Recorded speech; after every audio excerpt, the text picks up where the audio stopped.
Gusto mo ba na ikaw ay hindi niya pakakawalan kailanman sa pamamagitan nitong ritual na ibabahagi ko sa inyo ngayon? Lalong-lalo na kayong dalawa ay nagkamalabuan na sa isa't isa. Kaya mas mainam na gawin mo ito upang tuloy-tuloy ang pagmamahalan at magandang relasyon ninyong dalawa ng partner mo. Basta magtiwala ka lang 100% sa mga ganitong pamamaraan. Pwede mo ito gawin sa kahit na anong araw o oras na gusto mo.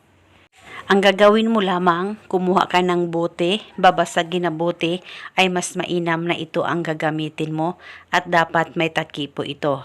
Maliit lamang na bote ang gagamitin natin sa ritual na ito. At pagkatapos, lagyan mo ito ng kahit kalahati sa pabango mo. At pagkatapos mo na itong malagyan ng pabango mo, kumuha ka ng papel at panulat at isulat sa papel ang kanyang tunay na pangalan at apelyido ng 3 beses.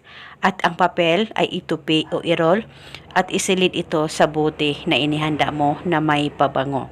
At pagkatapos kumuha ka ng isang butil na bawang, balatan nyo po ito at hiwa-hiwain nyo po ito ng maliliit at saka ilagay nyo po ang bawang na hiniwan nyo dyan sa bote na inihanda mo na may pabango at papel. At pagkatapos mo nang malagay lahat, ay hawakan saglit ang bote. Ilapit sa baba mo, mag-focus at mag-concentrate ka at ibulong mo ang mga salitang ito.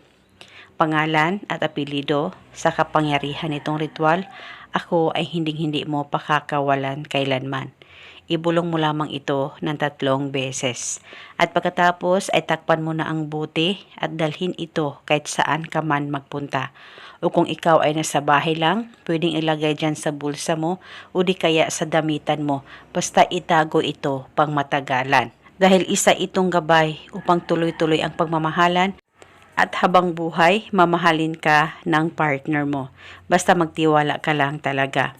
At eto muna sa ngayon, sakaling kayo ay may katanungan, mag-comment lang po kayo sa baba. Maraming salamat po sa panonood. May God bless us all.